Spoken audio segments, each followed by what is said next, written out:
tonight? Absolutely. It's they had 40 between the two. You're not going to beat a team like this if you're certainly turning it over 20-plus times and letting them have a bunch of second-chance opportunities. And we knew that. So Shea and J-Dub just really had it in the fourth. Like, what made it so difficult to defend and keep them from getting they got to their spots and they rose up and made shots over us. But we got to do a better job of trying to contain that first dribble like we did Game 3. Did a much better job there. So, Chris, you have a balance between Ant going off and given what the game gives him. How do you think he played tonight? I thought second half was more aggressive. He got downhill. We got him off the ball a little bit more. When he got to the paint, I thought he found some people, made the right plays. I think first half he lagged behind a little bit too much. He needed to get out in front so we can stretch the floor and screen for him a bit. But second half was much better. Chris, similarly, what did you think of Julius tonight? And yeah, I mean, it's didn't have a great night, obviously. Bench was really, really good, so I rolled with them. They were finding shots for each other. They shot the ball extremely well from the three-point line, which we did a good job of finding those things. That's the guys that we chose to go with there. So on the offensive rebounds, was it from your vantage point a matter of just effort, or was it? Yeah, it was. They on a lot of them hit first. They rebounded well out of their area. They came from distance to get stuff. I think some of them were long. Those we were all trying to crack back, and some of them were long. We weren't able to get those, particularly later in the game. So it was a 2-point game. Yeah. Was the difference in a 2-2 series or 3-1? Yeah. How do you kind of emphasis upon you guys that there's still more series to play? Yeah, for sure, 100%. But this isn't the formula to get it done. And I think that's the most important thing to take away from tonight. So. Chris, you mentioned pregame about the decision making when you guys are making quick decisions. Yeah. Turnovers go down. How much of that did you see in terms of? Yeah, they. I didn't think we started the game with that kind of mindset and mentality and imposing ourselves offensively. We turned it over 7 times in the first quarter, and a lot of those were just trying to play in traffic, taking on matchups that invited more attention and more of a crowd, and not kind of really going anywhere. So. Chris, Nickeil leads you guys in scoring and is taking on difficult defensive matchups. Just what did you see from what he gave you? Yeah, he had a great night. He shot the ball well. He got to the hoop. He made the right play. He battled his tail off, defensively. He was outstanding. He's really been playing well of late. So. And Chris, how about Donte? Just like what he gave you off the bench? Yeah, really good again. It was good to see him out there knocking down shots. And again, those guys really did a good job of finding each other, moving the ball, and they had really good looks as a result of it.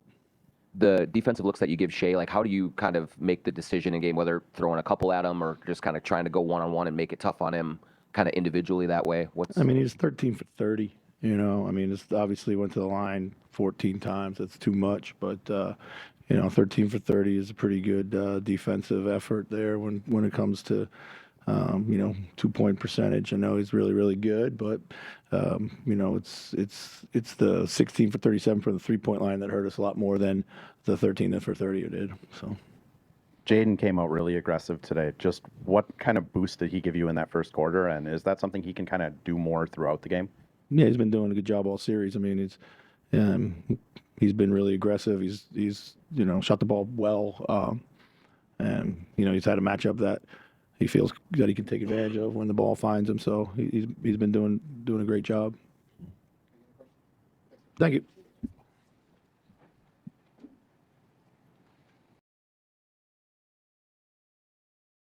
So many turnovers for you guys tonight. Obviously, that's one thing that they like to capitalize on. What do you think it was offensively where you guys got yourself into trouble in some of those spots?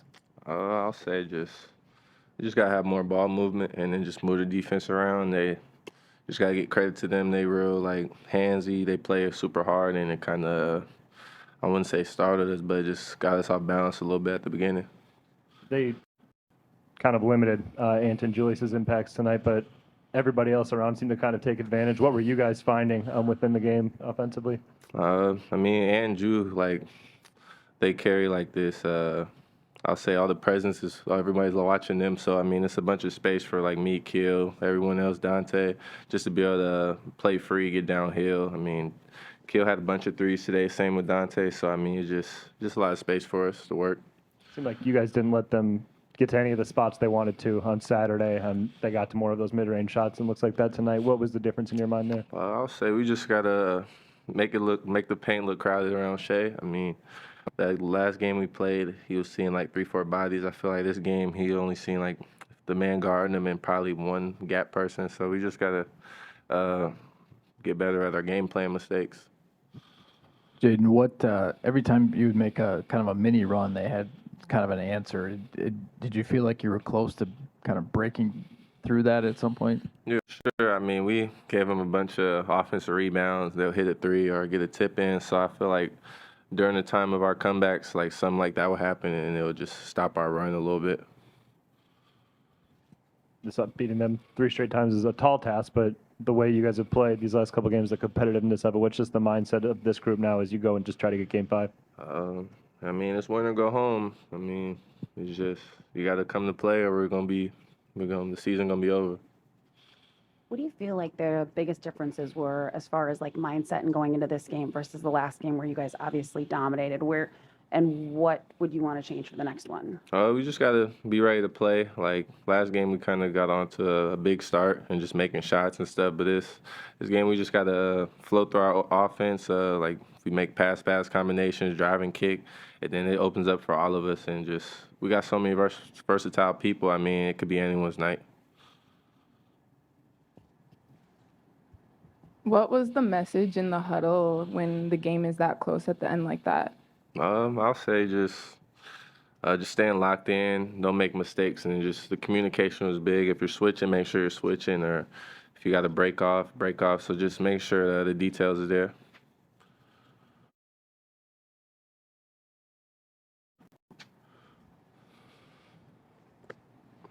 Jane, it's hard to play there, obviously. What in your mind has to be different, maybe in the approach or just the way you guys attack out of the gates in Game 5 versus what you did in Games 1 and 2 there, where momentum seems to kind of snowball there for them? We just gotta be ready to play. I mean, at home they start super well, so we gotta withstand their little run at the beginning. But we just gotta come to play and just gotta play tougher, play stronger, and just hold them to one shot. You guys are gonna, Nickeil, Nas, Donte, you guys will need them to come out on top in this series. How nice has it been to kind of see them get rolling offensively? No, it's super good to see that. I mean, I'll be shooting at night with them all the time, so I know they're putting in the work. It's just good that they able to come out and show the world that they can hoop. Jaden, you really kind of started off kind of setting the tone, getting to the rim. How much of that is a focus of yours to kind of start games and getting yourself going like that? Yeah, I just got to stay aggressive throughout the game. I feel like I kind of let my foot off the brake a little bit when I start missing, but it's just something I got to work on, being better, of not worrying about missed shots, just keep shooting if I'm missing. Any other questions? I could take this.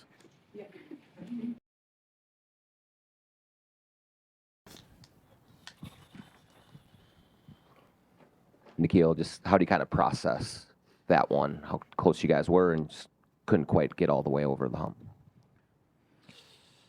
Definitely sucks being that close, but at the end of the day, you got to look at why. And right now, they're facing reality, down 3-1. Not much time to really dwell in whether or not we're happy or not, or whatever the case may be, emotions aside. Got to focus on what's at hand and get to the next thing. And at this present moment, when you look back at the game, and it says it all right here, they had 19 offensive rebounds. We knew that's what they did. We knew that they wanted to turn us over. And we talked about it. Game 3, we didn't let them do that, and we seen the result. And so everything's out there. There's no secrets. They know how to beat us. We know how to beat them. It's just about going out there and doing it, and who wants it more, trying to execute it more. And we've shown that at times throughout this game, but consistency, that's all it has to be. Donte, just what did you think? I mean, you had your game going. It seemed like in a really good rhythm. How did it kind of, just at the end, what made it difficult to just get all the way over? I mean, Keel said it. It's turnovers and rebounds. It's a possession game in the playoffs, and I think they just, they dominated us in those categories, and, we still, I hate to say you only lost by 2, but that's where the hope comes. We're still together. We know what we're up against, uphill battle, but everybody's sticking together and understand that you try to look at this game and grab any sort of hope, and that was it. You lost the turnovers, you lost the offensive rebounds, and you lost by 2. So we know what the environment's going to be going in there on Wednesday, and we're trying to get another home game. Nickeil, you were part of a group that was down 3-1 in the conference finals last year, and that was kind of the end of their journey. What can you take from these 2 games at home, the 40-point win, the 1 possession game tonight, that you can apply to Game 5 to extend this thing? You got to play desperate, got to play like there's no tomorrow, because there isn't. And right now, if we want to win, it's not about how much we can score. It's about, can we get the stops? Can we rebound? Can we find a way to make winning plays relentlessly and consistently, sorry. So for us, that's the focus. For me, whatever that's going to look like tonight, it looked like whatever my production was. 2 days from now, it can be different. And so for me, the only thing I care about is seeing another day. Donte and I have a great relationship, and we talk all the time just about how we can help each other and how we can help the team. And as long as that's our focus, I have confidence that we can be okay. And Donte, what do you make of Ant tonight? Not scoring as much as we're accustomed to, but continuing to play make and, kind of taking what the defense was giving him. He just figured it out throughout the game. He was just, figuring out what the game needed, what we needed. Second half, I think he did a great job of getting downhill, just making the right play every time. He was getting to the cup when he could finish, and he was spraying it out to shooters on the perimeter. And I think when we go back and watch the film, I mean, the blueprint's there. We just have to go out and execute it for a full 48, and understand that it might not be a scoring night, or it might be a scoring night, but he needs to be aggressive in attack mode at all times for us to have a chance. Nickeil, can you describe the challenge of guarding Shea in a tight fourth quarter playoff game? He's going to be aggressive. He knows that they're going to rely on him heavy, so he's not worried about, at this point in time, missed shots, because he knows it keeps coming back to him. And he knows who he has been all year for them, and they're going to keep relying on him. So the main thing is just trying to throw him off his rhythm. He has a lot of moves. He's going to be creative. He's seen every coverage that pretty much any team can throw at him. And so for me, it's just about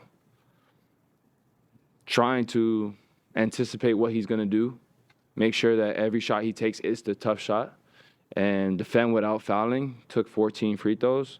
I think it's easier said than done. It's kind of what he does. But finding ways to come up with stops. We made him miss a bunch. Sometimes they got it back.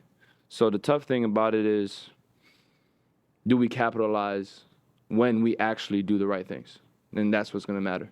Do you look forward to maybe the discussions you guys will have when this series is over about what it was like to go up against each other? Only if I win, to be honest. Nickeil, outside of closing the possessions with defensive rebounds, how did you feel you guys just guarded in the half court defensively? What was working with the defense? What could have been better as a team? Our gaps are good. Finishing plays could have been better. Just finding ways to come up with those stops. Second efforts from the gaps to closeouts. Jalen Williams made 2 or 3 big shots for them down that stretch that kind of, when we cut it to 2, you put it to 5, cut it to 2, you put it to 5 again. So multiple efforts on those flyouts, stunts, all 5 staying connected. That could have been a little bit better to help us, I think, solidify that. Donte, what makes it so challenging playing them when you're kind of fighting uphill like you did in Game 2 tonight to try to get over the hump? Just what makes it so challenging trying to come back on this team? They're a good team. They're a great team. They finished, first in the NBA for a reason. They just, stay with it throughout the game. They get to where they want to get to, and, they get to the free throw line at crucial moments. And I think we have to, weather that storm and do our best to not put them on the free throw line. I think when we're playing with a pace to us and keeping them off the line and keeping them, out of their rhythm, which is that gives us a chance. So it is tough. They're all a tough cover. They're good players, but we know what we have to do. I said it before. The blueprint's there. We just have to go out and execute it for a full 48. One of the differences in this game is that they were able to get your two top scorers off the ball.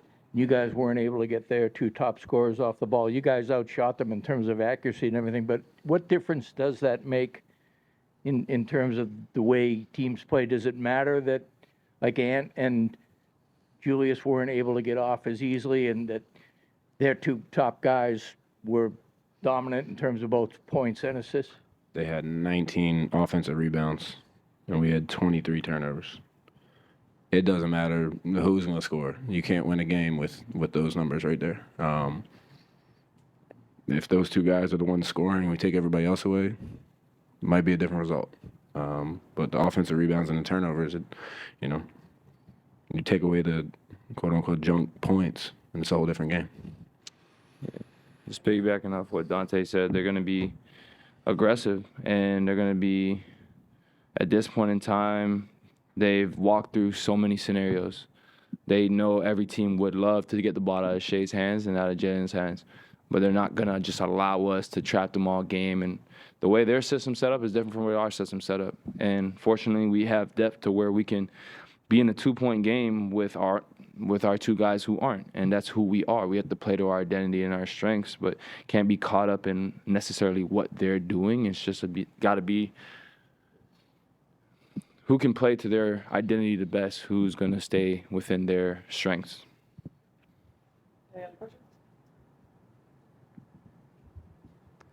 You guys have been through a lot this season and feed off being the underdogs. How are you going to keep that belief intact going into Game 5? Shit, there's no other mindset to have. Yeah. Win, you go home. So, Yeah. like I said, we're just trying to get another home game, trying to play in front of our home crowd again, and go out there on Wednesday and, like Nickeil said, play like you're going home. And, when everybody's counted us out all year. So, like you said, we've been through a lot. We're together as a locker room. We don't care what the media's going to say. We don't care what, TV's going to say. Like I said, we're focused on one game at a time and just give ourselves a chance on Wednesday. Just not conceding to the situation, finding a way, and just got to want it more. The good thing about it is in this situation, every time we've had a coming to terms, talk within each other, we've always responded well. I don't know what it was, but I think it was in Phoenix or something. Finch called us out, and we went 17-4 to end the season. Prior to that, we had another run where we were able to figure it out right before injuries. We have a resilient group, and I trust in that group. Obviously, your individual performances, you can't really celebrate because of the loss. But Nickeil, do you think that your performance made Charles Barkley at least know your name now? A lot of people say that, at least like now he's going to know how to pronounce your name. But as long as my family know how to say it and the people I love know how to say it, and at this point in time, I could care less. I just want to win. Whether or not he knows my name, cool. We still got games to win, and hopefully this isn't our last game and we can make something special happen.